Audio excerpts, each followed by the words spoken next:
Hello, everybody, and welcome in to the Intimidator Superspeedway Series, live tonight from the World Center of Racing, Daytona International Speedway. And we got a good one in store. Last week, we headed to the first short track in PGR eSports history at Bristol.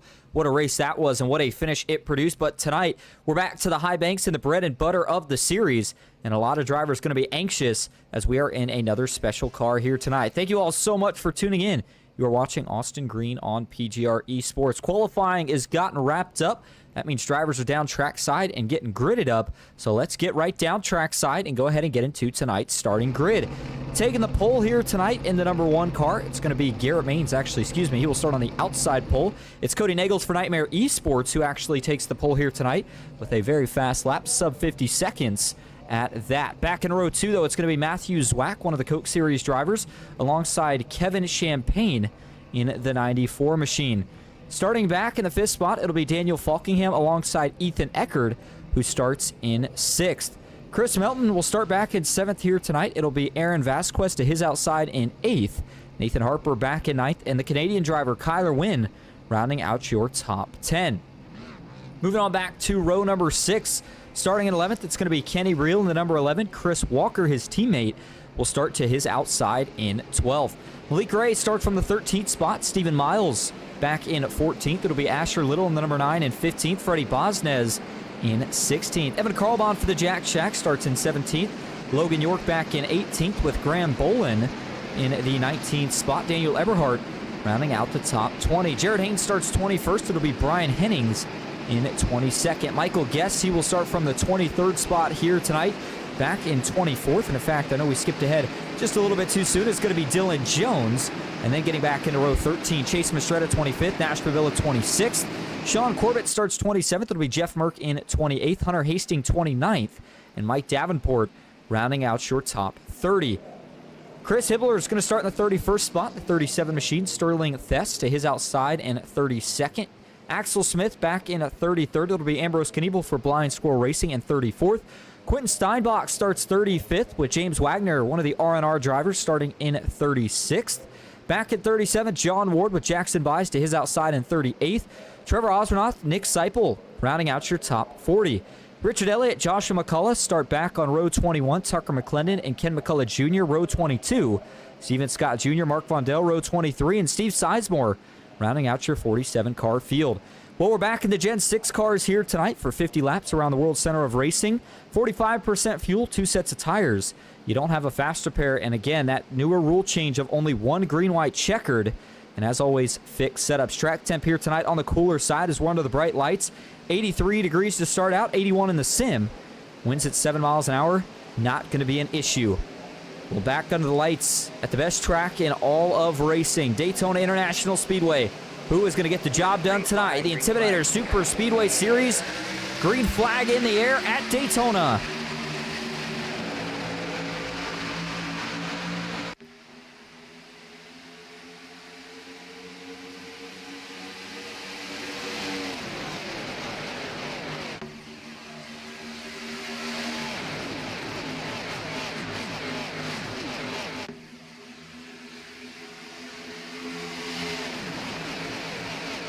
Two by two down the backstretch for most of the field, but up front already, that inside line trying to pull a train together and see if they can leave the station. The 6 of Cody Nagels up front, getting pushed right now by Matthew Zwack in that 18 machine.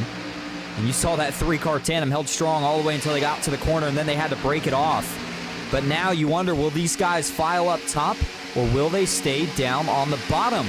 The bottom seems to be the favorite place to go right now, as they've gotten all the way back to right around where Garrett Maines and Malik Ray are running clear. Now, it'll be interesting to see. I think Malik will jump up here if he gets that spot, but actually he's going to get beat to the punch here by Kenny Reel, who makes his way to that top lane. Still, though, up front, it is all Cody Nagels, him and Matthew Zwack. Not necessarily teammates, but Zwack, one of the veteran drivers at Super Speedways, as is Nagels. And so you know that they're going to work together very, very consistent and smoothly here early on. No reason to get too aggressive and put either of those drivers in an awkward spot. As for the rest of the field, though, they got to be careful. Similar to the next gens, if you get to too much battling in these cars, you can lose the pack in a hurry, and you can see 3 wide back here. In fact, I believe that might be Kenny Reel that got split out there. in that number 3 car. I was trying to figure out if that was indeed Kenny Reel or if that's somebody else. Let's see if we can get that figured out right here and now. It looks like that is indeed Kenny Reel. He's got Logan York just above him. Kyler Wynn pushing York right now in that 0-2. And you continue to see the sparks fly here. Shows you just how low to the ground these race cars are, especially as they load up into the banking. Trouble! One turn, and that's going to collect a few. Caution out. The 71's in it. The 8 of Mastretta gets collected. Multiple cars through the grass here. And it's going to go down as a 2-car accident, maybe 3 here. You saw Mastretta get involved late, but besides him, I think this was mostly confined here to Freddie Bosnez and trying to figure out who the other car involved was. It looked like it was the 71. But was it Aaron Vasquez? It may have been. Yeah, you see the damage to the right side. He's got the M&M's paint scheme on tonight. So for Vasquez here, tough sledding early. I believe this might be his first PGR race, and obviously not the way you want things to start out. Let's go back and take a look at what kicked this off. And so here we go. First off, you see the 71 here kind of running right around the middle, maybe creeping to the outside. Garrett is up in the 3rd lane, and I'm not sure if the 71 was checking up to get behind Garrett or checking up for the middle, but as he does so, York and Kyler have a massive run out back, and they just don't get checked up. I don't think that they were expecting the 71 to check up. At least not this much. Watch it in full speed. You see Garrett there. He's way above the seam. You see the 71. He's got his right side tires on the seam. And the 71 never really moves. If he does, it's very little. I wonder if maybe Garrett flinched down just a little bit. I mean, if he did, obviously Garrett never came down into the lane, so it's nothing Garrett does wrong. The thing I'm thinking here is maybe that when Garrett, right there, see how it either the 1 briefly moves down or the 71 moves up. They're not going to make contact, but I think it spooks the 71 just a little bit. And that little bit of a flinch causes him to check up. And when he does so, here comes York and Kyler. Kyler's pushing through York at that point. There's no way he's going to be able to get off of him. And I think that York's going to try to find a way to not turn around. I mean, he tries to hit him as square as he can, but just too big of a speed difference immediately turns that 71 down into the 4 of Bosnez. And those 2 drivers immediately locking up the brakes, and you can see as they go back across the field, everybody trying to miss him. Mastretta, not so lucky. Looks like Stephen Miles may have even had some contact there in the 24 car as well. Looked like he didn't really have much of a place to go either.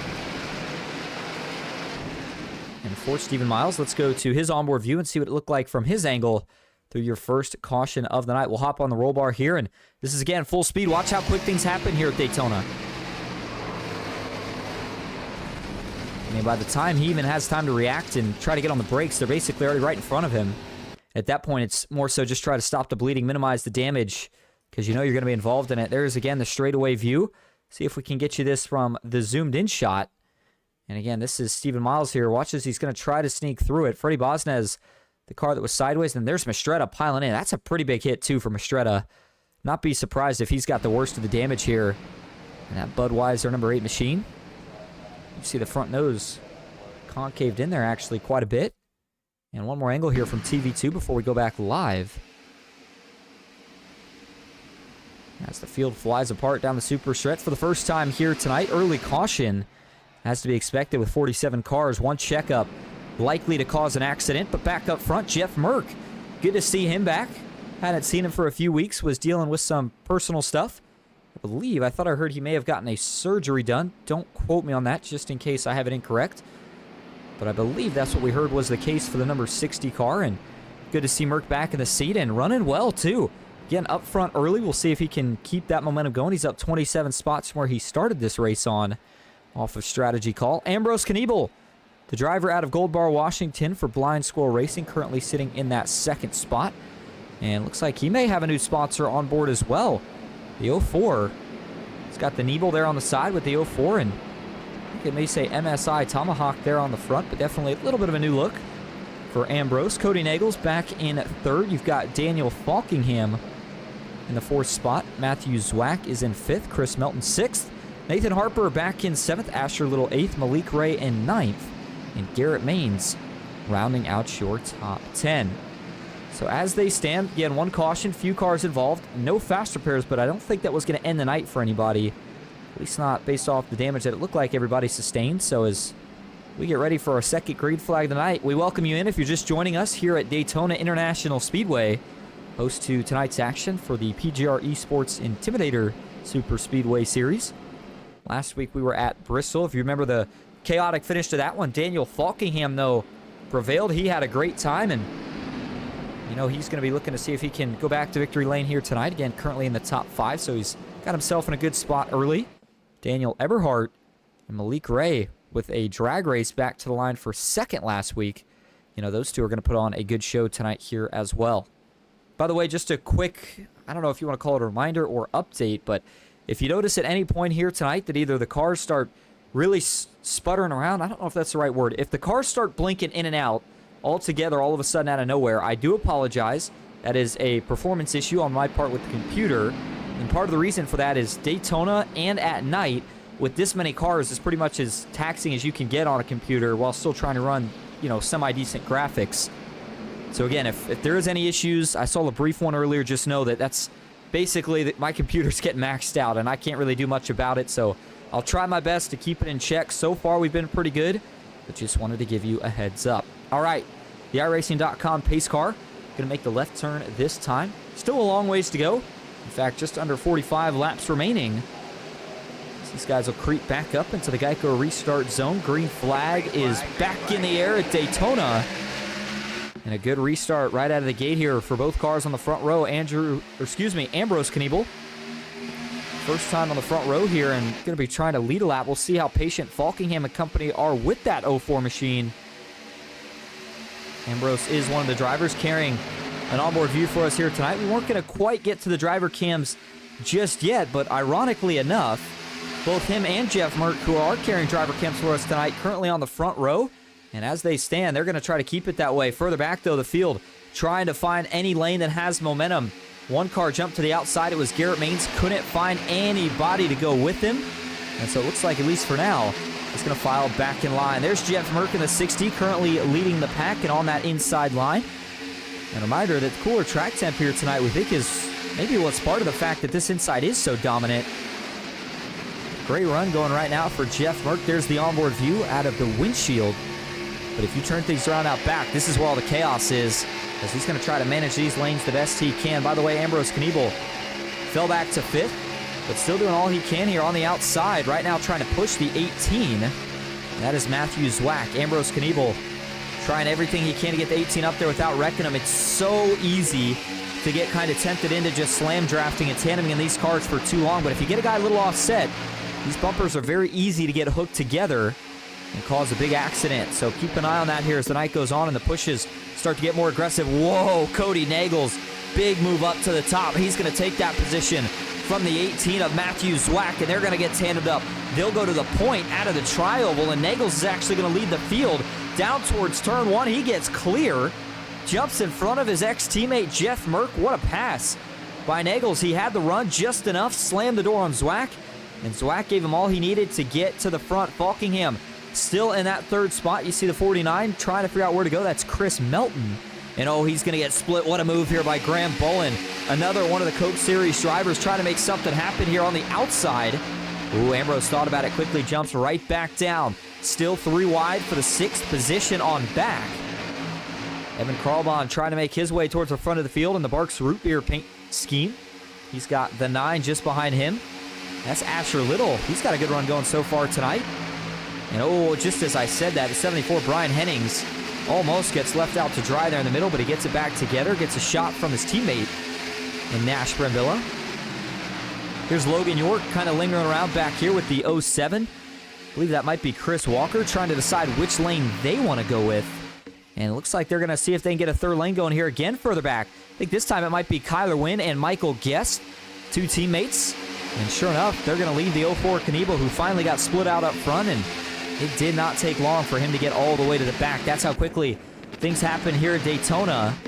Let's back up front, though. Another move for the lead here. This time, the 60 of Jeff Merck is going to try to make the move on Nagels. He picks up a big push from Malik Ray as caution. For the 2nd time here tonight for trouble. Assumingly out back here, trying to find exactly who this was. And oh, man, Ambrose Kniebel. We were just talking about him, and it looks like he's not the only one either. The 18 of Sterling Thess also involved.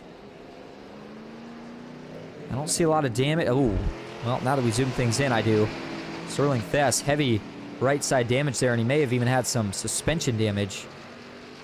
We'll have to wait to get an update on that, but he definitely had some pretty significant contact here in what, again, was your second caution of the night. Let's see how this one sparks up. Looks like right as Ambrose was just about at the back of this group, he's eager, obviously, to tuck in line, because in these cars, if you don't get in line soon enough, it's very easy to lose the draft. You see the 18, Sterling Thess trying to go by, and from that view, Thess initially creeps up, but then he goes back down and ends up being Ambrose Knievel who comes down. Watch this again one more time in slow motion before we play it full speed here. So again, you see Thess comes up, no contact, they're all good there. But then as he goes back down, Ambrose starts to follow him and just barely tags him in the right rear, but it doesn't take much, and as soon as he does, turns the 18 around into the outside wall, and they go for the dreaded slide. It's a field. Oh my goodness. What a hit by John Ward. I didn't even see that initially. Oh my goodness. That was a huge hit for the 92 of Ward. You saw everybody trying to dodge it. Watch it from his point of view here. This was wild looking. You see they're pretty far behind, but Ward's buried in a pack. Can't see anything. Can't see anything. Can't see anything. Starts checking up, and then, I mean, there's just nothing. There's nowhere to go right there. It's like a deer in the headlights moment, and Ward wasn't doing anything wrong. He had been checking up here, but he just can't see anything. Assumes that the wreck's out of the way or wherever it is. As everybody scatters, you see right here, he yanks the wheel left, but at that point, he's already locked up the brakes, turns the wheel so much that the tires aren't even really turning the car anymore. It's just sliding. And again, that is an unbelievably hard hit right here. Watch this in slow motion. I mean, he hits the 04, and Knievel just goes up, lands on the nose, cartwheels, and ultimately does a barrel roll right there before landing back on all four. It's one of the biggest hits I think I've ever seen at this track. Watch it again from the gearbox view. So here comes Ward. And there's the big hit. It's going to end the night for a few cars, including one of the former PGR winners in John Ward. Well, the starter had a pretty good view of this one, as did the spectators. We'll give you one more angle of this here before we go back live.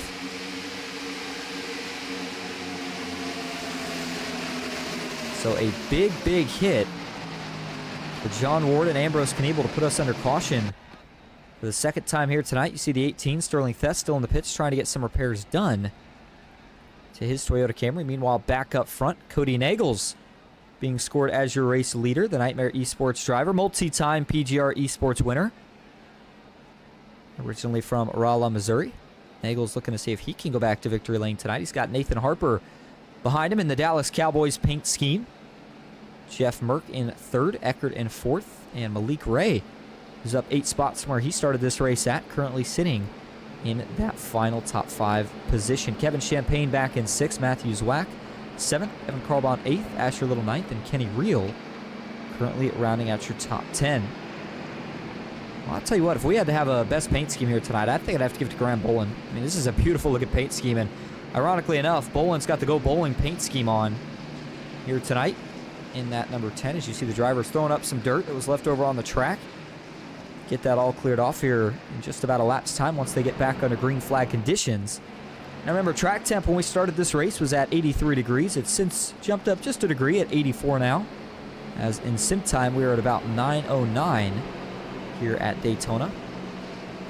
By the way, if you're just tuning in, we appreciate you joining us, and if you've been hanging around, that you are having a good night as well. Don't see a lot of people in the chat so far, but again, good to see everybody tuning in here tonight. 13 of 50 laps complete. It'll be 14 of 50 as they get the green flag right here. Now, pit stops are still in play. 45% fuel in these cars to get you probably somewhere right around the 20 lap mark, maybe a couple laps less. But again, that means that everybody can indeed still make it with one pit stop. They're not going to have to do 2 anymore. But certainly still going to have to make that one stop. It's just more so a matter of if it's under green flag conditions or if it is under yellow flag conditions. That'll be the big question to be answered here tonight. Jess in the chat says hello. Good to see you, Jess. Hope that you are having a good Thursday evening. Brandon Bates also says, hey, Brandon, good to see you. Hope that you are having a great night as well. Well, who do you got? I mean, favorites tonight. This is a tough call. We've got some big hitters. I mean, you have big hitters every week.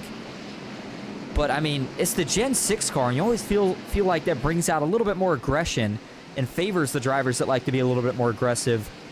I don't know. I've got my money on that 6 car tonight. I think Nagels is going to have a great shot at it. But we'll have to see how things go. Nonetheless, let's go. Here we go. Green flag back to the air at Daytona. And it's another good restart for the Chevy and Mustang that line up the front row. Nagels and Harper. Through the gears we go. Nobody going to get that third lane working yet. You got to get these cars up to speed before you think about trying to make a move. They remain 2x2 as they climb the 30-plus degree banking through turn 1 and 2. Here we go. Already going to jump out. That's the 07. Trying to figure out exactly who that was as well. Big stack up there on the inside further back. We had one car that had to jump to the apron here. That's the 41. That might have been Dylan Jones. Yeah, it was. The 41 had to make an evasive maneuver due to a checkup on the inside, but was able to find a spot in line. Meanwhile, up front, already 3 wide here. And if you're in that middle without help, it is not the place to be. But Carlbon trying to decide which lane he wants. They got to make a decision here. Everhart doesn't like what he sees. He'll jump to the bottom. Real is going to line up and give another shot to his teammate, the 78 of Evan Carlbon. And as they work into turn 1, watch out. Here comes the 82 of Kyler Wynn. If you're not sure who to pick, that's another great choice. The 82 knows how to be aggressive, but he needs a little help here. He might get it from the 07 of Chris Walker. They stay 3x3 for about 5 to 7 rows deep here in the middle. And all of a sudden, it'll sort back out. Axel Smith gets left alone. Falkingham goes to the bottom. Just so much action here. Every single lap. It's almost hard to keep up with it. Now you see the 17 falling back. Trouble. One getting out of shape out back. That's Nick Seipel. Can he save it? Caution's going to come out. And I believe it was for that close call. Seipel saves it, so we're all good there. But it still draws the caution nonetheless. Race control has to make that call. In case he comes back up the track. You don't want a similar incident to the one we just saw. Very, very close call right there. That could have been huge. Instead ends up just being some minor damage for a few of these race cars that were running back towards the back of this lead pack, rather. Let's watch it first here from the blimp cam. I don't like that angle. Let's go to the chopper view instead. All right, so you got Nick Seipel, top middle of your screen. Well, I should say middle of your screen. Top lane in that kind of blue, white, and orange 75. And watch as they go through the corner. He's got the 17 on his inside. And Seipel just coming down, not clear. I think that Seipel was trying to jump in line behind. That's certainly what it looks like. But just not really clear at the time as he goes to do that. And that's what ultimately starts the contact. And if we back this up a little bit more here. I was trying to figure out exactly who that was in the 17. Again, these guys run very different paint schemes depending on the kind of car we're in. But I think that's Jackson Buys in the 17 machine that he's going to hit here. And yeah, sure enough, it is. So you see the 75. He's up top. Watch this in full speed. He's going to try to sneak down right behind that 17. Just barely misjudges it. And as he does so, that gets him back up. Now he's loose.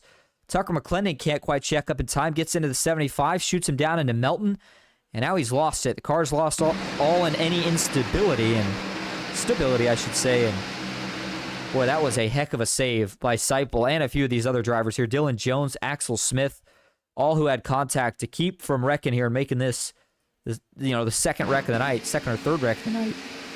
Certainly a good thing here. This could have been a whole lot worse. So they straighten it out. Continue on here. Back this up one more time here.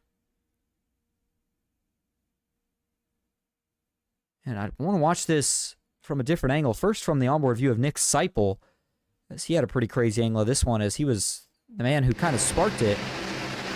See how close that looks from the cockpit view. It's just so hard to judge as a driver when you're going 180, 190 miles an hour. Let's have the awareness there to keep driving it, not give up. Again, a heck of a job right there by Nick Seipel saving that race car. You see Axel Smith helps straighten him out, and then Dylan Jones helps him finish that job. Sean Corbett had a checkup as well, but I believe he was okay. You saw him actually shoot to the inside here. Corbett hit the inside wall. Nope. Indeed, he straightens it out. All right. So another caution, but no damage through this one. No major damage, at least, as we go back live. Nash Brambilla leading the way. Chase Mastretta second, Ethan Eckert third, with Malik Ray fourth, and Cody Nagels currently rounding out your top 5. Matt Magance says, great coverage, nice work, thanks. Appreciate it, Matt. Good to see you out here tonight as well. Jess and Brandon got a couple votes in. Jess says Harper's got the job done here tonight. And Brandon says Ethan Eckert to victory lane. We'll have to wait and see. I'll tell you what, go get yourself a break, go grab some water, grab a snack. We're going to take one. We'll go side by side so you don't miss a thing. And we'll be back for the restart here at Daytona.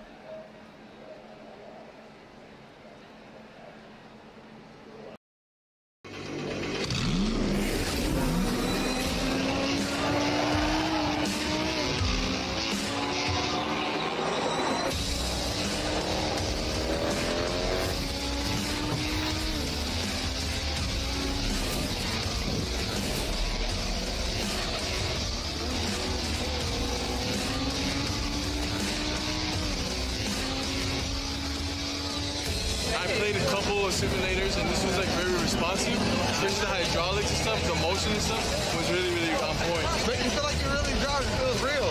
It adds so much to the experience. It's just really, really cool. It was pretty awesome.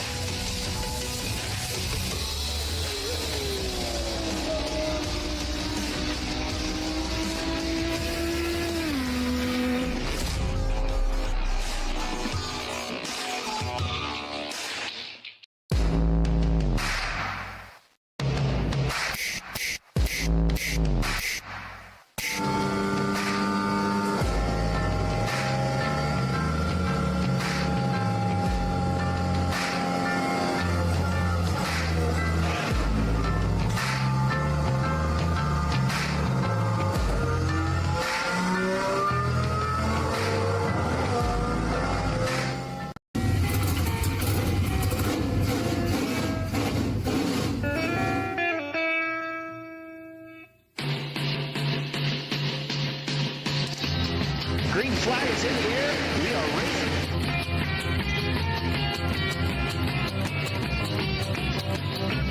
Three by three.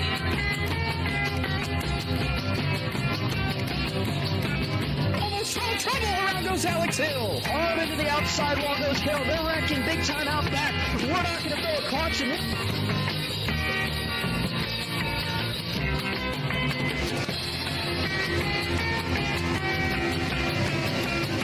Finish. Who gets it at the line? Cody Nagels wins it. Welcome back to Daytona International Speedway. There's one of our driver cams, Jeff Merck, going to be starting back in the 8th position for this restart. And here we go. Green flag back in the air. And just like that, 19 of 50 laps complete here tonight. Getting closer to that halfway point. Great restart for Nash Brambilla. And in fact, he makes the choice to jump up to the top lane before they even get to turn number 1. As they work through the banking here to get back up to speed, the green flag runs have not been very long here tonight. And as a driver, I know it's still early, but that encourages me to either, whoa, Brambilla into the wall, he's going to wreck. The 23 hard into the wall. The rest of the field scatters to avoid him. Big hit for the 44 of Hunter Hastings. Looks like further up, the 30 may also get involved in this. He straightens it back out. Or does he? I take that back. I don't think he does. That was James Wagner. This is a rough wreck right here for the Roughneck Racing drivers. A couple of their guys getting collected, even though they weren't the spark of it. That looked like a case of maybe a little bit too much aggression in the pushing aspect, and Brambilla's car is done. He's going to have to tow it, and he goes from leader to out of the race in less than half a lap. Let's go back and take a look at it here. Man, this is something that, you really hate to see. Let's go back and look at it here. First off, from TV3, you see they're pushing 3 deep. That's always a risky game. Doesn't matter if you're getting up to speed. This is what you run the risk of, is if you start to get that second guy out of shape and he gets that first guy out of shape, you're not leaving too much room for error. But at that point, Nagels had already backed off. It's just Mastretta, and Mastretta really gets Brambilla way out of shape. And, I mean, Cody's not pushing him when Chase actually starts getting Brambilla out of shape. At least from that angle, it certainly doesn't look that way. Let's go watch it from a different shot. And here we go. Up top, you see the 3-car deep push. And for Nagels right here, that's tough to say, though. on if Cody gets Chase out of shape initially, or if Chase tries to either make a move or just gets out of shape initially. Watch it again in slow motion right there. Cody gives Chase a push. Looks like the 8 starts getting up the track. Cody backs off of him right there. Chase gets out of shape, and then as he tries to straighten back in line, just not aligned quite right, and gets into the left rear of Nash Brambilla, turns him around, and Nash tries to save it, but as he comes off the outside wall, they're 3 wide, not much room to work with, and takes some big hits right here. Again, Hunter Hastings, 17, also involved. I think that's the second incident tonight that Vasquez has been involved in, neither of his causing, but tough start for your first PGR race for Aaron Vasquez. By the way, he's a very talented driver, 7,100 I rating. So you know he knows how to race. That's the kind of the beauty and unfortunately the ugly side of super speedway racing. It doesn't matter how good you are, you're always at risk of getting involved in other people's mess. And watch this again, but this time I want to go to the onboard view of 71 machine and watch what he sees from his view. And as they start scattering, boy, he runs into Tucker McClendon, then gets tagged out back, then gets into Hunter Hastings. You see the 30 right there of Wagner. Goes for a long slide, but I don't think he ever hit the wall, and if he did, it certainly wasn't a very hard hit, so that's good news for him. Watch this hit, though, for Hunter Hastings. This was the biggest shot in this wreck. Man, you see that left front immediately crumple, and then gets tagged a few more times just for good measure. But this is, it's taken out a few cars here every time we have a wreck, and at some point it's going to start to become more of a race of attrition, but just really, really feel for Nash Brambilla in that wreck. I had, kind of a similar thing happen in the, what was it, the light series? No, take that back. Last night in the R&R Wednesday night Super Speedway Series, which, by the way, make sure you go check that out. Those guys putting on some great racing. But I had a similar issue happen as I was pushing the 03 of Ken McCullough Jr., and I had Jeff Merck behind me, 2 cars that are, very veteran in money racing, but we tried pushing 3 deep, and ultimately I got the bad end of the sticks. I was just getting pushed too much through the corner, and unfortunately it's a little bit of a different scenario here for Brambilla, but it's, again, just that idea that the art of what makes you fast at super speedways is the same thing that seems to always get you in trouble or get you taken out of it here. And again, I want to give one more clear angle of this here from Brambilla's point. And in fact, I take that back. I don't want to watch this from Brambilla's spot. I want to watch this here from Mastretta, who it's looking like they may have given an EOL to, which would confirm that they put that penalty on Chase Mastretta. Again, I'm still looking for him here. See if we can find that view. And here we go. All right, back in 22nd. Maybe he didn't. It's hard to say. Either way, this is what it looked like for Chase Mastretta. Listen to the throttle here.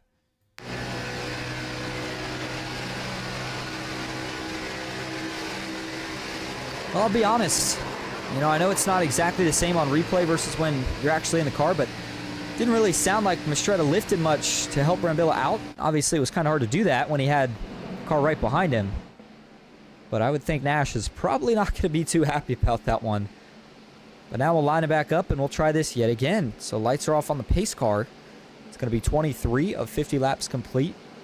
Well, we grab the green right here, and up front leading the race now, we've got the 12 of Ethan Eckert alongside Malik Ray, and the 7, as you saw Ambrose Kniebel come flying up right there below the apron on the inside.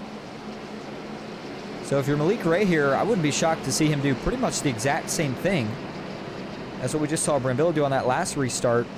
The only problem is Eckert's the leader, and he's on the outside with a teammate.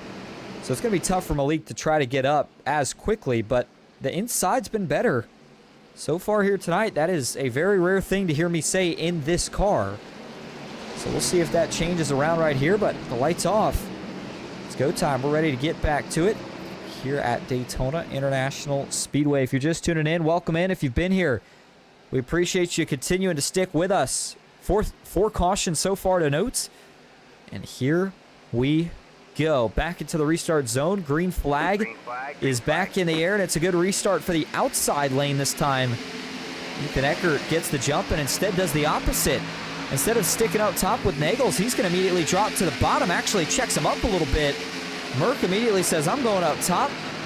And Malik Ray is going to push that 12 for all he's worth here. Going to try to see if he can get Eckert clear. And as they work off turn 2 and onto the super stretch, watch out. Little bit of contact, and now watch up top. Third lane's rolling. They got checked up on the inside, and look at Jeff Merck go to the point in the middle, but he jumps down too soon. That allows Kyler Wynn to go all the way to the front. He takes the lead, goes from the middle down to the bottom. The 3 of Kenny Reel was trying to do the same move, couldn't quite make it work. And now the lanes start to stack up. The middle's got the least help right now, but you see Michael Guest, Grant Boland, Matthew Zwack getting lined up and trying to charge through the center. The 90 of Everhart up top with Falkingham. Action all over the place, and I said the inside was dominant, but with as much pushing and shoving as they're doing right now, there's not a favored lane. It's trouble out back. Big wreck in turn number 1 right here. Multiple cars involved in this one here. Steven Miles up top trying to check up to avoid it here. Harper's got massive damage. A lot of cars had to go through the grass. We're going to have to go back on replay to sort out who all was involved in this one. So the trend of cautions continue here tonight. Let's go back and look at it here. See what caused this one. It looked like they checked up right as they were getting in the corner, and well, that looks like that might be exactly what it was. Watch it first, though, again from the chopper view. I always love this angle because I feel like looking at things from the top always makes it the easiest to depict what actually happened. May not be the coolest looking angle, but you'll be able to figure out what went wrong pretty quick. And looks like right here they're just catching the 07 of Chris Walker with such a massive run. And again, by the time they get there, the run's just so big that there's really not anywhere to go for Jeff Merck or Kenny Reel, especially Kenny Reel. And he's going to have to try to hit Chris Walker or try to slow down before he does. And you can see he's already starting to get turned as he runs into the back of Walker. He gets him offset. That turns Walker up into the 49 of Melton. Merck gets down into Eckert. And as he goes back up the track, that's what really kicks off this wreck. And it is on from there. Watch this. See everybody piling in. That was a massive hit for the 55 at Davenport. Nathan Harper, pretty big contact. Boland, who we just saw making his way to the front, is in it. Mark Von Dell, the 71 of Vasquez in this one as well. And watch it again from the cockpit view. This is what makes these cars difficult as well, is, you know, the spoilers are so small, that, or so big rather, that you don't really see much. And I think that's what may have happened there for Merck. And obviously they're not communicating with each other. And look at that hit up front for Mike Davenport. Definitely would argue that he may have took the brunt of this one, as I think his night arguably going to be done. I'd be shocked if Davenport was able to even limp that car back around after a hit like that, but he may have here. And it looks like it's got him scored in 33rd. Well, yeah, that car was somehow still driving after that. I don't know how, but as hard as he got hit in the rear suspension. Watch this again. Zoomed in view. Davenport up top, and you see the 9 right there. Asher Little tags him and up in the air goes Davenport. You see some more contact for Nagels and multiple others right there. Watch this here from some of our static cams. So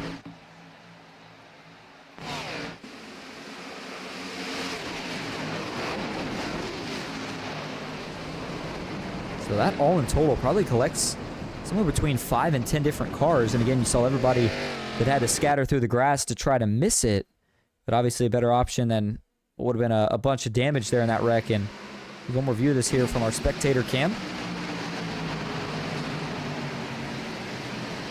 See that second pack trying to get checked up as well. Looks like they all did a pretty good job of gathering it up after some contact for them as well. And it looks like WLDC says Jackson Buys on board. Let's take a look at it here. Jackson Buys in that 17 machine. Let's go back and see if we can find him first here. See what this looked like from his point of view. He was, yeah, he's pretty much right in the thick of it here. Pretty close to where Steven Miles was. And here's the view for Jackson Buys.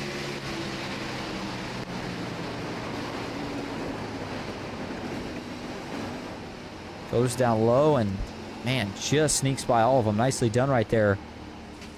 Jackson Buys to keep himself in it by saving that race car. All right, well, back live. Strategy is at play again as Richard Elliott now being scored as your leader. He is up 40 positions from where he started this race at. And by the way, that's a beautiful looking paint scheme that he's got on board tonight. The silver and neon green 02 Ryco Motorsports Chevy Camaro Again, he'll line up alongside Daniel Falkingham. You've got Daniel Eberhardt and Chris Walker back in row 2. Kyler Wynn and Kenny Reel going to line up in row 3. Steve Sizemore, Sean Corbett, Steven Scott Jr., and Chris Melton all going to round out your top 10. Hats off to Steven Scott Jr. Look, we don't get a chance to call his name enough, but he's doing a terrific job here tonight. He's up 35 positions from where he started this race at 88 machine. So a nice run going for Steven Scott Jr., the driver out of Summersville, South Carolina. So 24 laps to go to be 23 when we get the actual restart. So we are now over that halfway mark, but just continue to get caution after caution, not allowing these guys to get in a rhythm, not allowing us to get to a green flag pit stop, and making it really, really difficult for the guys further back to try to get towards the front because you're just not getting enough laps to really run and get there, at least not the green flag way. But, again, still plenty of time. A lot of things that can happen. Only 20 laps or so that you can go on fuel. So I still think that there will be a pit stop in play if it goes green from here. Now, looking at the payouts here tonight. Again, this was based off of 45 entries. We actually had 47. So I'm not sure exactly how that worked out. On the flyer, it says 45. But, hey, nonetheless, more money the better for these drivers here tonight, unless a couple people somehow had to sit out. The point being, $300 to first, $227 to second, $200 to third, $140 to fourth, $127 to fifth, and $56 to sixth. An additional $50 to the highest finisher without a PGR win that finishes outside the money. So extra bonus right there. These Gen 6 cards, again, so tough because it's so much harder to control lanes just because of how massive the runs are. So even though you've got big hitters up front, by no means are they able to relax and dominate a race like this. The way things are going. There's Jeff Merck. Again, going to try his luck. He will start still relatively close to the front, but a little bit further back this time. Now his green flag is back in the air. And so here we go. It's a great restart for the 0-2 of Richard Elliott. And this is going to be interesting here. First time up front tonight for Richard. And this is always the dilemma we talk about is if you're that guy, the lead pusher, is it your responsibility to push the guy the way he's able to be pushed? Or do you push him as hard as you can if he's square and if he wrecks? Do you call it on that driver? That's the debate I've been hearing. But nonetheless, that outside is flying. Look at the 39 of Falkingham with a push from Chris Walker. They're going to pull 2, 3, maybe 4 clear here by the time they get into turn number 3. Nobody jumps down, though. Wynn had a chance, but he didn't take it. Feels a little bit more comfortable up top. Eberhard has now got locked up with the 0-2 of Richard Elliott. They're going to start to make a charge back as they draw closer to even as they cross the start-finish line this time around. You can see the field there 2x2. No third lane just yet, at least not up front. It's caution for an incident that I assume is all the way back. You see the turn 1 cam. One in the grass, but that's really about all I see if we're being quite honest here. Mark Vondell a little bit slow. Does he have some major damage? I wonder if he maybe has some significant damage. He's going to park it. Well, maybe he's not. He's going to try to get it back rolling here, actually. It looks like he'll be able to do so. All right, let's see what happened here. This caution catching me off guard. I'm not really sure what this was for. Oh, well, it's going to answer that. It's an issue back here. This is actually towards the back of the lead pack. This starts all the way off of 4. Let's figure out who that started around first off so that we can actually go to where that starts. It's in front of Garrett Maines. You see the one back there, and is that the 30? Is that the 37? It looks like it is. Let's go find exactly who that was. I think that was Chris Hibbler, another one of the drivers making their first start tonight. It was. And he just, off the corner, gets a little tight into the outside wall and then just overcorrects it and actually kind of... That was a really interesting one right there from Chris Hibbler. I think he overreacted to a small issue here. And again, first race, I get it. I've done it before, but I'm saying I think that's what happens here. Watch it from the cockpit view. Full speed, so he's going to get a little bit tight coming off the corner. Happens occasionally, skims the wall, but then as he gets right into the wall, he tries to turn the wheel too aggressively to the left. I mean, you see the wall, you kind of panic, and the natural instinct is to yank that steering wheel to the left as hard as you can, but you don't want to do that because as soon as you come off the wall, this is what's going to happen. You're going to go too far to the left. He realizes that. Then he overcorrects it to the right, and now he's just completely out of shape. He's basically along for the ride right here. But then I take that back because once he gets into the wall again, if you kind of hold the steering wheel up, you might be okay, but he turns it left again. turns it right again, and then back left, and finally gets into Mark Vondel, who had nowhere to go. And once he gets into Mark here, it's going to leave those two cars pretty beaten and battered, and then we have more contact. Doesn't look like it, at least not there. See if I missed any more. We'll back this up, and in fact, we'll go back the full length here. See the 9 go by on the inside. Yeah, there is more contact. So this is the first big hit. Watch Vondel. Nowhere to go. Climbs up over the driver's side of the 37. And it doesn't end there. You see the 59 now bouncing. Gets back on all 4. Mark just along for the ride. And there's the 9 of Asher Little. Nowhere to go. Slams into the back of Vondel. Unfortunately, makes that issue even worse. Looking at it here from the pit lane view. And there's the contact for Vondel. But again, watch it back. Watch this hit. Bam. Asher Little nowhere to go. It turns out to be a 3-car incident in total. It's going to give us a chance to rack them up yet again and try this thing one more time. As again, the struggle to run a green flag run here more than 2-3 laps is starting to get really, really difficult for these guys. There's the drone view of it. All right, so as we go back live, up front is Daniel Falkingham leading the way. We've got Chris Walker second and Kenny Reel third. Daniel Eberhardt fourth and Matthew Zwack currently rounding out your top 5. 20 laps to go as we set up for the restart. We're going to go ahead and take another break. We will go side by side so you don't miss a thing. Stick with us as we get closer to the end here at Daytona.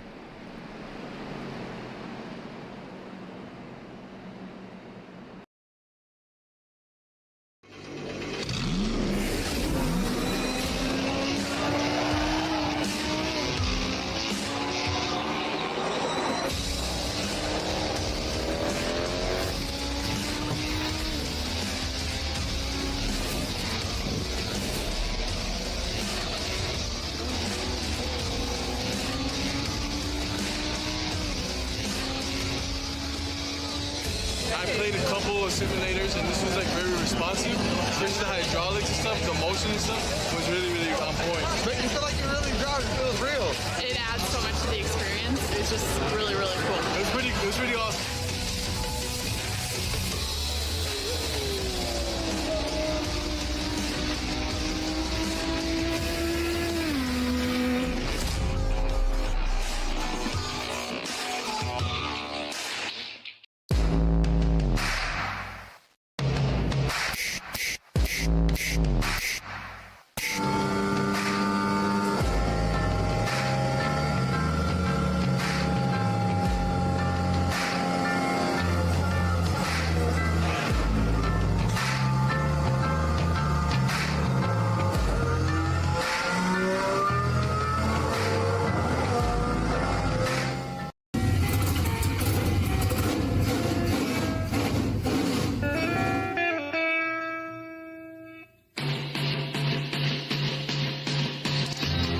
Green flag is in the air. We are racing.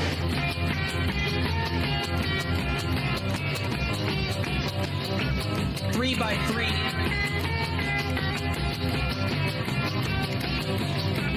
Almost no trouble. Around goes Alex Hill. On into the outside wall goes Hill. They're wrecking big time out back. We're not going to throw a caution.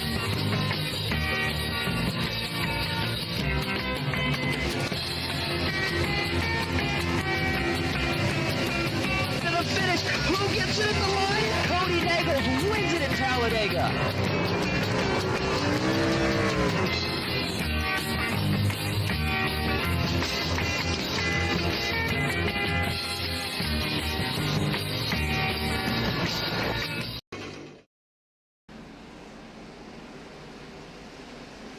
We're back to Daytona International Speedway as the pace car is getting ready to pull off. And here we go. It'll be 18 laps remaining at Daytona. Here we go. Green flag back in the air. The 39 of Falkingham gets the first jump. The 07 of Chris Walker loses all of his help right out of the gate. Man, that outside deteriorated so quickly. So now if you're Chris Walker here, you're going to either just have to try to side draft for all you're worth or hope that somebody jumps out, and looks like he's going to have to go with the first of those two options, side drafting, but it doesn't matter. There's just way too much momentum on the bottom. Further back, you saw the 36 right there jump up just briefly, and he's going to get locked back up here, trying to get something going. And I was figuring out exactly what that was. I think it's Steve Sizemore. Yes, it is.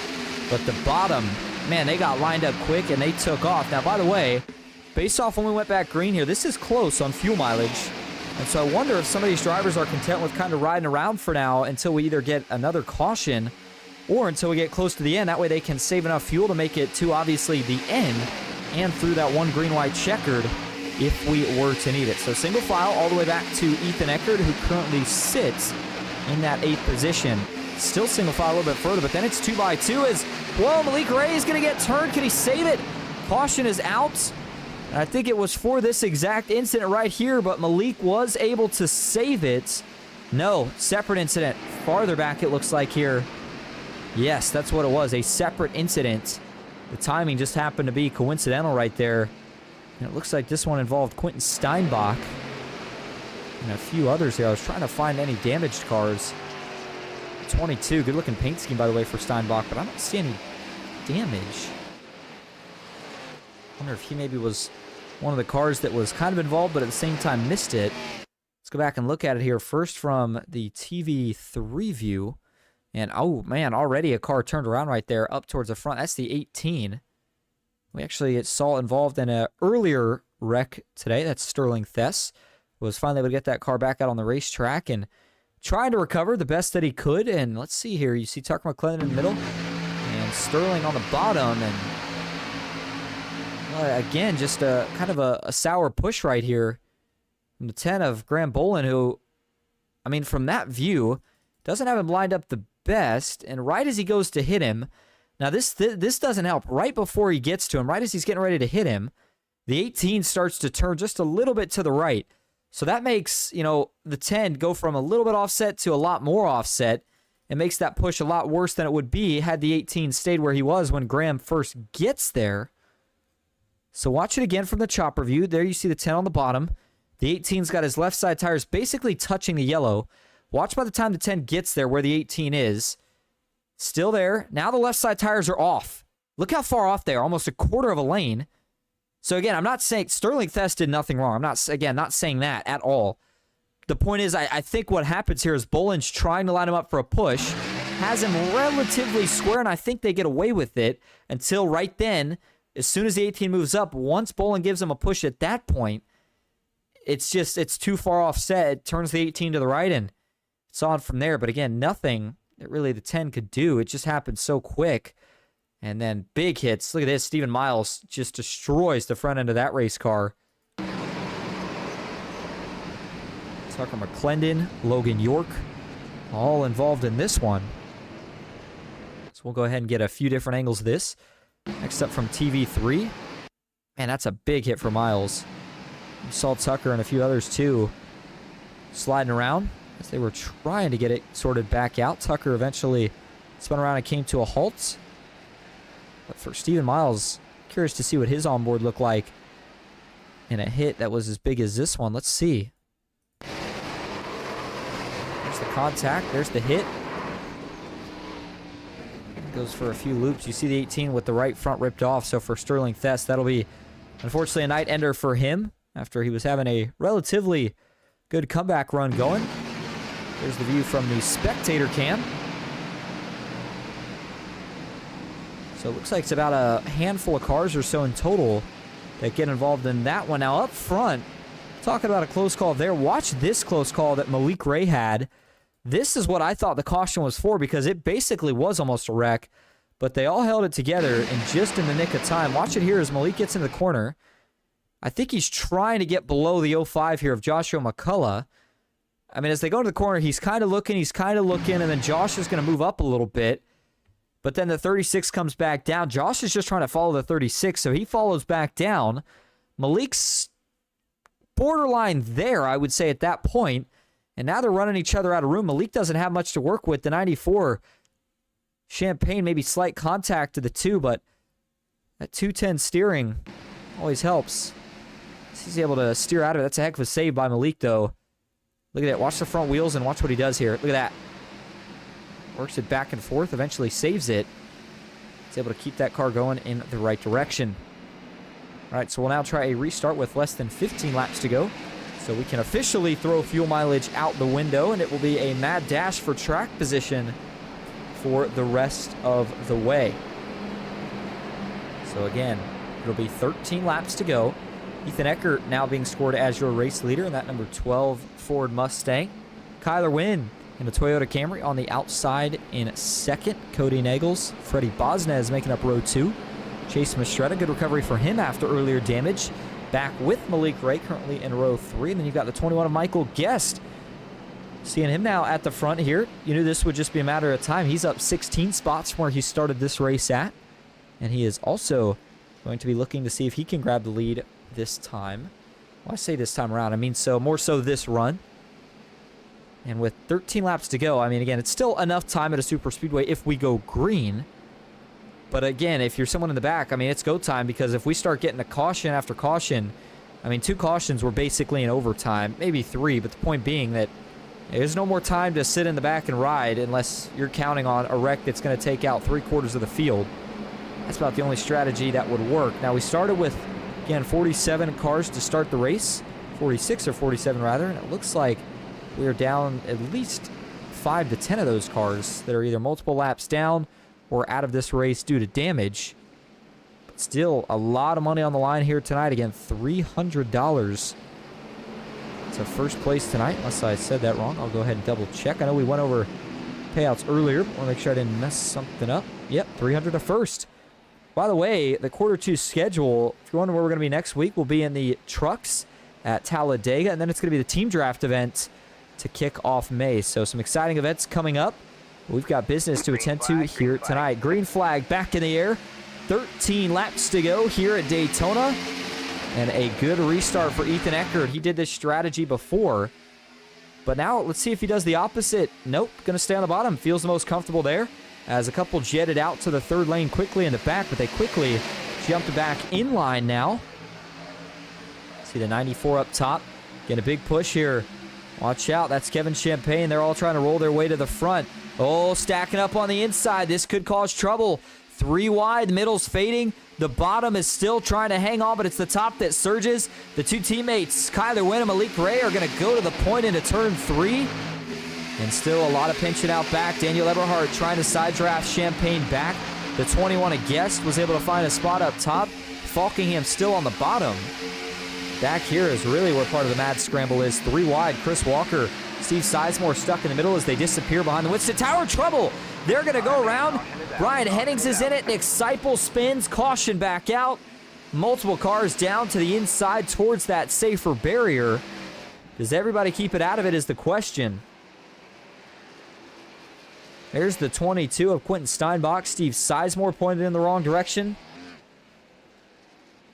So another caution is now going to push us inside 10 laps to go.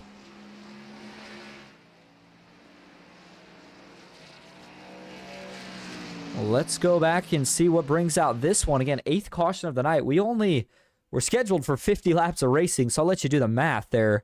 That's a lot of cautions for 50 laps of racing so far, but let's see here. As they're going through the trial, it looks clean there. And I know that it disappeared on the blimp cam, but from the chopper view, ooh, it's another case of somebody trying to duck in a gap, but they just misjudge a little bit in front of them. And the 75 of Seipel, nothing he can do as the 36 just, I mean, again, split second too early of trying to clear down. Needs to wait just a little bit longer. Obviously, he's probably more focused in the mirror, seeing that Carbon's got to run and trying to get in front of him. But again, just a little bit too early. Clips Seipel in the right rear, and that turns Seipel right up into the 07 of Chris Walker. Collects Brian Hennings, Graham Bolin with some contact, and you see Seipel, Hennings, the 22 of Steinbach, Sizemore, and Buys all get together. Go spinning towards the inside. Again, didn't see any big hits. I think there was a couple drivers that got fair damage from this one, but nobody that gets... See, I think the biggest hit in that was probably Seipel, Smith. Nobody goes down and actually tags that inside wall. That's the good news. That's always where you tend to see a lot of the damage kind of happen at. This one happened right in front of our spectator view cam. So we'll show you that one. And again, it collects probably about 5-7 cars in total. As it looks like the O2 Richard Elliott did a really nice job right there, sneaking through that. He kept it conservative. Just made sure to get on the brakes early enough that he could locate his way through that locate his way through that wreck without having to make any super aggressive moves. Gets on the brakes early, dives low, waits for it to clear out a little bit, and then sees part for him. That's the way to do it. Nice job right there by Richard Elliott, driver out of Little River Academy. All right, so as we turn our attention now back live, this restart will be under 10 laps to go. So we continue to get closer to the conclusion of tonight's action as we approach 11:30 here on the East Coast. Again, if you're just tuning in, we appreciate you being here. If you've been sticking around, we appreciate you hanging with us, watching the PGR eSports Intimidator Superspeedway Series. So you've got Kyler Wynn as your race leader, Malik Ray second, Ethan Eckert third, with Sean Corbett back and forth, and Freddie Bosnez currently rounding out your top 5. So with the guys that currently sit up at the front here, Corbett's having a career night. Big chance for Corbett here to potentially go up and try to see if he can get his first win. Let's see how he's feeling right about now. Hey, Sean, this is Austin up in the booth. You got a copy? Hello? Hey, Sean. Well, listen, man, I hate to pull you up here while you're getting ready for this restart, but this is a phenomenal run you've got going. You're up 23 spots where you started the race at. You've got a great run going. You're in 4th. Big opportunity here to grab that first PGR win. What's going to be the game plan here? Wait a minute. Where am I? You said I'm in 4th? You're in 4th. You gotta be joking. No, it's been a. I got John Ward got wrecked out early, unfortunately. So he's my spotter. He's been helping me out and just been playing the game. Just trying to be patient and rock and roll. What's going on? Yeah, and it's tough to do up here if you don't have any teammates to work with. So you're doing an incredible job, but again, first PGR win. That's a huge, huge accomplishment. How much would this one mean, and what are you willing to do for it? Let's see. If I win first place of this, I'm going to give away my whole computer and go buy something new to somebody. That'd just be crazy. Yeah, it certainly would be. Well, hey, Sean, we appreciate you talking to us. Hey, good luck here these next 8 laps, and we'll see if we're talking to you in victory lane at the end of this race. All right, guys. Thank you, man. Appreciate you guys' broadcast, too. Absolutely. All right. Well, there you go. Sean Corbett feeling pretty confident that it's not going to work out that way, and I've been in that spot before. It seems like you can never feel like you're in a good spot at these races. Anytime you think you are, something crazy happens. You either get wrecked. I mean, we've just seen it time and time again. Series owner Michael Troscaro is a prime example. The amount of times where you've been looking, even in the last quarter of a lap, and you're saying to yourself, he's going to get that first win, and that's something you couldn't even imagine happens. Just the way it goes at these super speedways. But again, 8 laps to go, so if we get to probably within about 6 to go, we could be flirting with heading to that first overtime. If we get a caution before then we could certainly still see the potential for a couple more restarts before this race is all said and done. If you're new to the channel, make sure that you do give us a follow. Getting close to 800 subs. I think we just need 3 or 4 more. So certainly would appreciate that. If anybody knows anybody, get that 800 mark. Certainly always appreciate it. And don't forget, we also have, well, actually, I don't know what we have. I've been busy recently, but I think we still have super chats available. And we also we had something new. I don't remember what it was. The point is, you don't have to leave a donation, but what you can leave, and I ask that you do leave, is give us a like. Let us know that you enjoyed the video. It's free. It just helps us know, so we always appreciate that. Carl Haynes says, great job tonight with Broadcast Austin. Thank you, Carl. Certainly appreciate it. All right, 9 cautions to note of. Again, 8 laps to go. Kyler Wynn leading the race. Malik Ray in second. 2 teammates on the front row. Let's see what they can do. Here we go. Back into the Geico restart zone. Green flag back in the air. Massive jump for Kyler Wynn right out of the box. And that jump is enough to get him clear. And I know exactly what he's going to try to do here. He's going to see if he can get connected with the 2. Pull them both clear. And then they're going to try to work as one unit to block these lanes. And I say block, more so control. But already that 3rd lane's getting going. And guess who? Chris Melton with the 21 of Michael Guest. Chase Mastretta out of shape on the apron. Oh, he comes back up into Falkingham. That's going to turn Mastretta around. Caution going to come right back out. And if you thought that we were going to race for a couple of laps, you were wrong. 10th, make it 9th, 10th. I don't know what caution we're on here tonight. But these guys cannot seem to get it figured out. I know it's an aggressive car to race, but my goodness. We didn't even get up to speed. Let's go see what happens here. Back this all the way up to where things started. So you had that third lane going up top, which was already looking pretty sketchy in of itself. Chris Melton, I think, was getting up into this inside wall with some of the pushing. He was getting out back. As, oh no, Michael Guest actually was trying to check up to make sure he didn't hook Melton. So a very respectful move right there by Guest, but Eberhardt running close, obviously expecting there to be a push.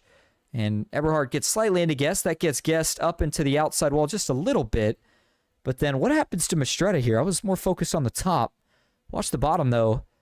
All right, so you see Chase Mastretta. He runs into the back of Nagels. Falkingham gets into the back of him. That shoots Chase onto the apron. And he does a great job right here. He saves it. I mean, this is so hard to do. This was a phenomenal save. Gets back on the track. We're good to go. And then we're not. Gets up into Falkingham, and once he does that, it's on from there. I wonder if, and in fact, we'll zoom this in. I was going to say, I wonder if when he gets back on the track right here, that splitter just kind of bumps the apron and shoots him up. Kind of looks like it. We'll go to the cockpit. That's exactly what it was.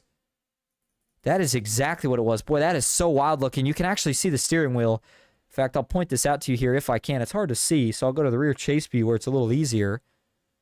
Yeah, it's not really easier in that view. I take it back. All right, so I'll show you the zoomed in shot. And here's what I want you to focus on. Let me pull up the mouse. Right here, you see that little opening in the window? There's a little red line on the steering wheel. That's kind of indicating, that gives you an idea of how far left he's turning the steering wheel. Keep an eye on that right here as I show you this replay in slow motion. Watch as he gets it back on the apron. Watch right here. Watch as the car goes up. Look how far left he's got it here. Look how far left it is. He's trying to get that car to turn, but it's just when that splitter hits that flat apron, it just immediately shoots you up the track. At least that's the best guess I have as to what caused it right there. Again, we'll take one more look at this here, this time from the onboard view of Chase Mastretta. So watch it again here. It's back up and, well, maybe not. Maybe he didn't have that wheel turn as much as I initially thought. He gets back up. He's okay here. No, he's trying to turn it left. It's just not biting. Chase really doing, for the most part, all he can do right there. And then eventually gets turned as a byproduct of all of this. Is after he got up into Falkingham. Falkingham gets up into the 44 of Hastings. Joshua McCullough actually got into Falkingham, gets him into Hastings, and then Josh trying to avoid all this, out of shape. He comes back down and tags the 8 of Mastretta, turns him around, collects the 007 right there. In fact, who is that in the 007 that we've got? I forgot exactly who that was. That was Jared Haynes, it looks like. Yep, he's got the Jack Shack scheme on the front nose, and pretty hard hit for Mastretta, and a pretty good hit for Jared Haynes as well. But luckily, they were the only two cars involved, so again, certainly things could have been worse on that one. Here's what it looked like from TV1 at full speed. Again, it just happened so quickly. Mastretta was another one of those drivers who did a great job recovering and getting back to the front here tonight, but now going to be stuck in the back here most likely with not very many laps to go. In fact, as we do go back live, see it is now just 6 laps to go, and we'll see if we get the one-to-go signal right here. And indeed we do. So it looks like it'll be a 4-lap to go restart. So if we get another caution, we will officially head into our 1 overtime attempt. And if we can make it 3 laps green, and we'll take that white flag, and this race will be official. All right. Man, so at this point, Corbett still in 4th. Obviously, we didn't run too many green flag laps, so Corbett's still in a good spot. But this is where it's always, you know, the concern of not having teammates up here is if you're Corbett, all you can really do is hope that the guy behind you and Chris Melton goes with you. But if Chris decides to jump 3rd, well, it's going to leave Corbett out to dry most likely, because I'm going to assume Kyler's going to do the same things he did on the last restart, and that is get a big jump as soon as he crosses the line, go down to pick up his teammate. And you know that probably Michael Guest, Nagels, and Falkingham, they're probably not going to spend too much, if any, time down here pushing these guys on the outside line. They're probably going to immediately try to jump to that 3rd, which is, again, going to really kill that momentum for Corbett and Chris Melton. So what do you do? That'll be the big question. Kenny Reel back up here. Freddie Bosnez, winner of last night's race over in R&R, trying to see if he can get the job done again here tonight. A lot of players here, and a few of them looking for their first PGR win. Chris Melton Corbett would arguably be the two biggest ones to do so. And then you've got Ethan Eckert, Malik Ray, Kyler Wynn, all previous PGR winners, looking to try to add to their tally here tonight. All right, will it be our final restart? We're getting ready to find out as the field works off at turn number 4. And they will work up into the Geico restart zone. Pace car pulls off. Here we go. 4 laps. Less than 12 miles to go here at Daytona. Green flag back in the air. A good restart for Kyler Wynn in the 82 factory setups machine. He quickly is going to clear down to the bottom to pick up his teammate. And watch out back. We're going to go to the blimp cam. Watch these lanes roll. Melton quickly able to tandem up with Sean Corbett. He's actually going to choose to stay with him for now. What will Guest do? He's going to stay with them as well. Sean Corbett's going to go to the lead off of turn 2. Where will Corbett go? He's going to decide to go to the inside. Will Kyler push? Do they help the little guy for once? Of course not. Why would they? They're going to immediately go up to the middle. Corbett's going to get left out to dry, but that's going to allow Kyler and Malik Ray to clear. And they're not out of this thing yet. They're going to pick up Falkingham and immediately try to roll their way back to the front. Up top, the 49 of Chris Melton. Little out of shape. Nagels, though, sticking with them for now. As they cross the stripe, 3 laps to go, and it's Michael Guest who now leads the way at Daytona. Still 2x2. Wrecking out back. One hard into the outside wall. And oh, I have a bad feeling of who it might have been, and it was Sean Corbett in the 45. Man. And to go from a feeling of one of the best feelings of you might have a great shot at it to no shot at it. Man, that's a tough break for Sean Corbett. Let's go back and see what happens here. And we'll go back and look at a few things, but first off, let's look at the wreck here. And where does it all go wrong for Corbett here? He's on the inside, and see the 60 of Merck starting to work down the track. There's the 30 of Wagner, and looks like Wagner's going to get turned by the 07 of Chris Walker down into Corbett. And oh, that is a brutal hit there for Sean Corbett. Watch this again here. We'll go to the chopper view and watch this again here. All right, so you see Wagner and Walker there on the bottom of your screen. See if we can zoom this out a little bit more. So you see the 07 Walker. He's trying to push Wagner, but he gets him offset to the left. And as we've seen a few times tonight, that just hooks that car down the track. And if Corbett's not there, he probably saves it. But instead, Corbett's there. So when the 30 gets turned down the track, it turns him into the right rear of Sean Corbett. And back up the racetrack, Sean Corbett goes. And he gets, I mean, that is about as hard of a hit as you could possibly have right there. For a few cars, the 88 as well, Steven Scott Jr., the 30 of Wagner, and the 45 of Corbett, all destroyed in this one. And that is just not the way you want to see a race have to end for if you're Sean Corbett.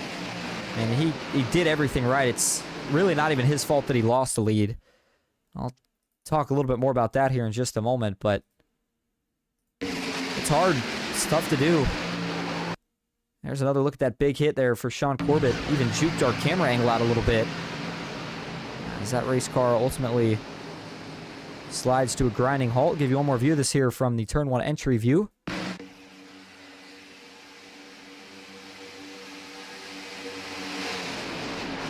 there you go. All right, well, before we go fully back this up about half a lap here and show you exactly what it was that lost Corbett the lead. All the way back to off of turn 2. Here we go. So Corbett gets a phenomenal push from Melton. He does everything right. But if you're Corbett right here, the reality of the situation is if Corbett stays up right here, he's getting split eventually. He'll get split. It's just a matter of if somebody splits him to the bottom or splits him to the top. So Corbett does the right thing. He goes to the bottom. That's the safer option. It's what he's got to do.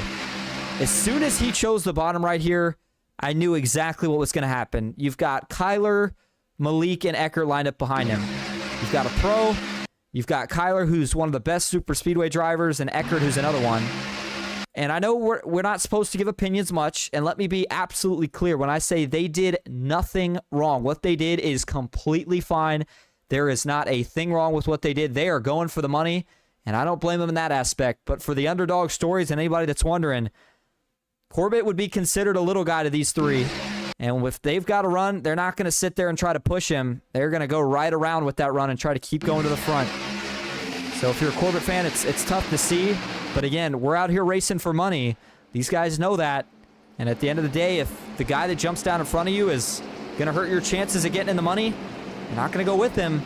It's exactly what Kyler and Malik chose to do right there. And, I mean, it worked out in the sense of Kyler still has himself up near the front as we will line up here for a restart with, well, actually, it'll be our first and only green-white checkered attempt. Got Michael Guest being scored as your race leader. Kyler wins second. Daniel Falkingham third. Chris Melton in fourth. And Cody Nagels rounding out your top five. Well, if you're just tuning in, I would say you picked a good time to do so because this race is officially getting ready to be wrapped up here. Again, 3 laps to go being shown on the scoring tower. Lights are off, so we'll go green with just 2 to go. And this is our first and only attempt at a green-white checkered, which means we're going to race these entire 2 laps out. If they wreck on the first lap, we're not throwing a caution. If they wreck on the second lap, we're not throwing a caution. Next flag that's going to end the race is going to be that checkered flag, which means that this could be a very, very chaotic ending the way this race goes. Michael Guest, though, I don't know if he's got a PGR win yet. You see, a lot of drivers up here got a PGR win, but Guest he's got some podiums. I'm curious as if he has actually got himself that first win yet. In fact, see if I can pull this up here real quick just before we go back to green flag racing. So I know you see the UI up just briefly. And, well, unfortunately, I cannot seem to find it right now. So we will look at that stat line later. And for now, we'll assume that Guest is looking for his first PGR win. And if you're Daniel Falkingham here on the bottom, Chris Melton has already proven tonight that he is more than an adequate pusher. He just pushed Corbett to the lead. And I think he's more so going to probably do the same here for Falkingham. But Wynn and Malik Ray up top, I mean, that's a dangerous duo to have to try to fend off. The good news is Guest is a teammate to Kyler, so I think that's pretty much a 3-car team tonight. And I don't think that they're going to necessarily try to go against each other. I think they'll work together here. Maybe see a little battle between those 3 at the end. We'll have to see what happens here. And if you're Falkingham, what do you do if you get cleared? Do you jump up? Do you stay on the bottom? Everhart going to be trying to probably look to the top. Eckert, will he try to go 3 wide? You would assume so.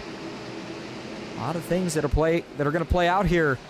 Just 2 laps, 5 miles remaining to crown a winner here tonight in the Intimidator Superspeedway Series. Here we go for the final time into the Geico restart zone. Green flag back in the air. Green-white checkered. Green, here we go. I was getting ready to say green-white attempt number 1, but it's our only one, and it's a great restart for the 21 of Michael Guest, the 39 of Falkingham. Already, though, tandemed up with Chris Melton on the bottom. It seems like that top, though, rolling better early. They've got 3, make it 4 cars deep, tandemed up. And they're going to continue to push and shove for all it's worth. Will Eckert jump up? He would have a teammate in Freddie Bosnes behind him if he decided to. Not going to go up. Would he go down? That'd be the other question. Still not making a move yet. He's content to stay up top. The 39 of Falkingham still linked up with the 42 of Melton on the bottom, but they're just not making much ground. And now you see the 21 of Guest. They're trying to go to the bottom, but they stay up top. Instead, it was Eckert and Bosnes who got down low. Bosnes moves back up top. White flag in the air. 1 lap to go here at Daytona. Falkingham slammed the door on Kenny Reel. But up front, it is still all Kyler Wynn, Michael Guest, and Malik Ray.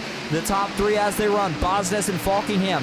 What do they try to do now? Everybody going to scatter out back, but we're going to keep eyes on the leaders as they work on to the super stretch for the final time. The 21 of Michael Guest still on the point. No move yet from Kyler. No move from Malik. Where is Bosnes going to go? Nowhere. He'll stay up top. Instead, it's the 3 of Kenny Reel that tries to make the move down low.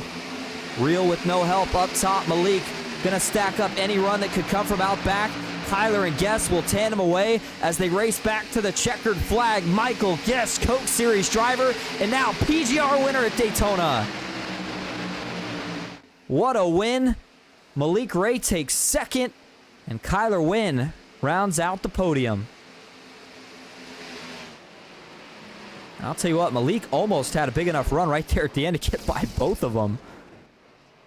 But he has to settle for that third spot. But that is tremendous teamwork from all three of those drivers as the fireworks go off in the background. And fortunately, it doesn't look like we're going to get to see any burnouts for Michael Guest as he has taken it to the pits immediately. So we will jump right into your results here tonight as they pop up. But man, oh man, those three, I mean, that was about as great as teamwork as you could possibly have right there at the end. That was a clinic that they put on those last 2 laps. And I mean, just out back for everybody else, too many guys trying to make the move. Not enough guys wanting to work together on the move to get that bottom really rolling. And as we bring up your official final results now, here you see it. Your official race winner, Michael Guest, Malik Ray second. Kyler Wynn finishes on the podium in third. Freddie Bosnes takes fourth. Ethan Eckert fifth.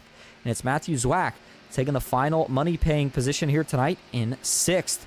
Logan York finishes seventh. It's Kenny Reel back in eighth with Chris Melton in ninth. And you've got Daniel Falkingham rounding out your top 10. Back in 11th, it's Cody Nagels with Jackson Byes 12th. Kevin Champagne 13th with Ken McCullough Jr. 14th. Jeff Merck finishes in 15th. Axel Smith 16th.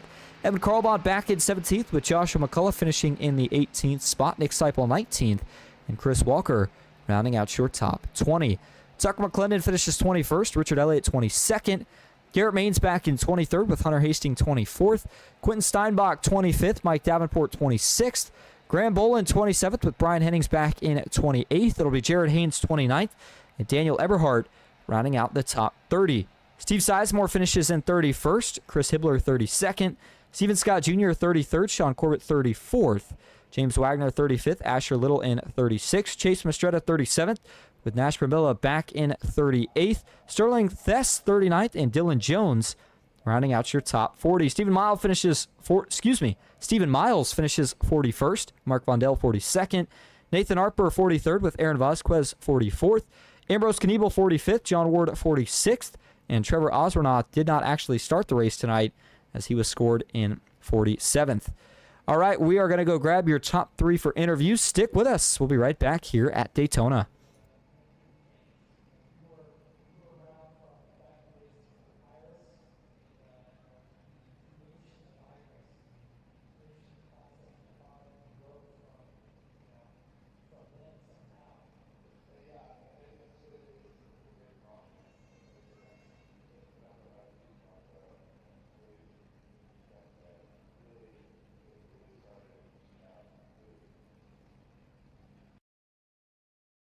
All right, we're going to kick things off first here tonight with your race winner. And in fact, before we do that, go ahead and see if we can get him in here. Give me just a moment.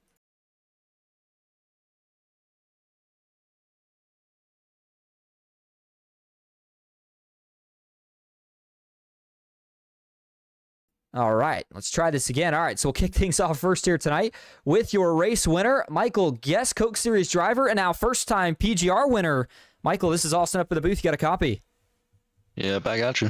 Well, man, you grab your first win of the night. Come on, sound excited. You get your first PGR win, $300 richer. And, man, the teamwork there at the end between you, Malik, and Kyler was perfect. Tell us about that overtime finish. Yeah, man, I'm stoked. I've done so many of these, and I finished in the money quite a few times, but didn't get the win until now. No, that race was crazy. Probably one of the worst races that I've been in a while, but somehow our entire channel that we were working with ended up lined up on the outside on the last restart. So me, Kyler, Malik, Freddie, and Ethan, I mean, we all just rode the train in the final 2 laps. I really appreciate them for working with me. I'm glad I get the chance to work with them every week.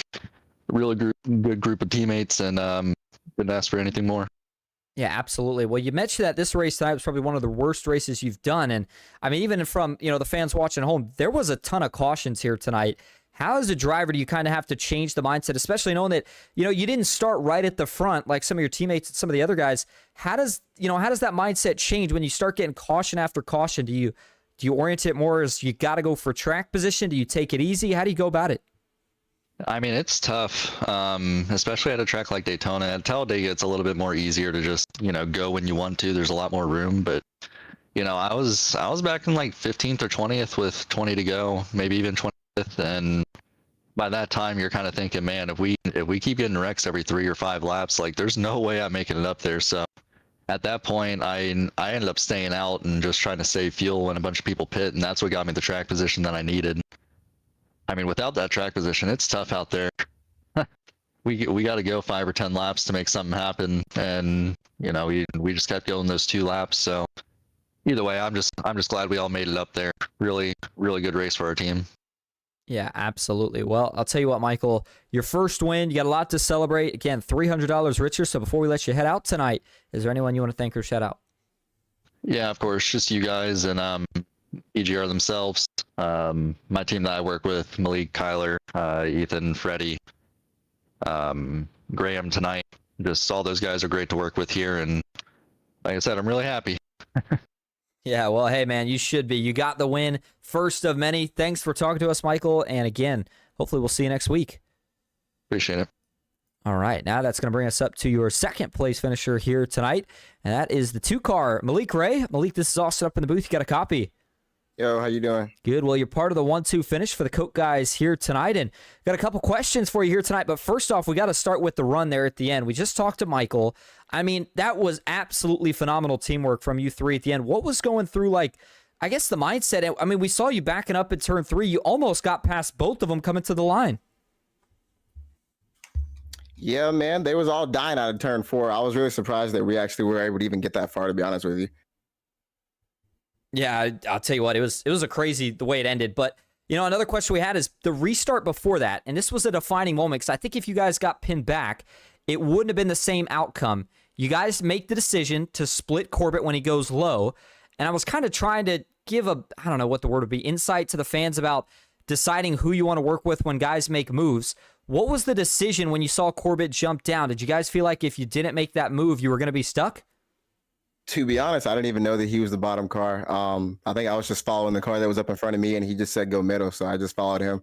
I'm not sure who it was at the moment, but I mean, I'm happy that, he made that decision for us. So yeah, the decision works out. And last question I got for you here tonight, Malik, is, the Gen 6 car, something we don't normally run. We saw a ton of cautions tonight, and I know that you've got a lot of experience in a bunch of different cars. What do you think was some of the reasons behind that? Does the aggression level just seem a lot higher in these cars?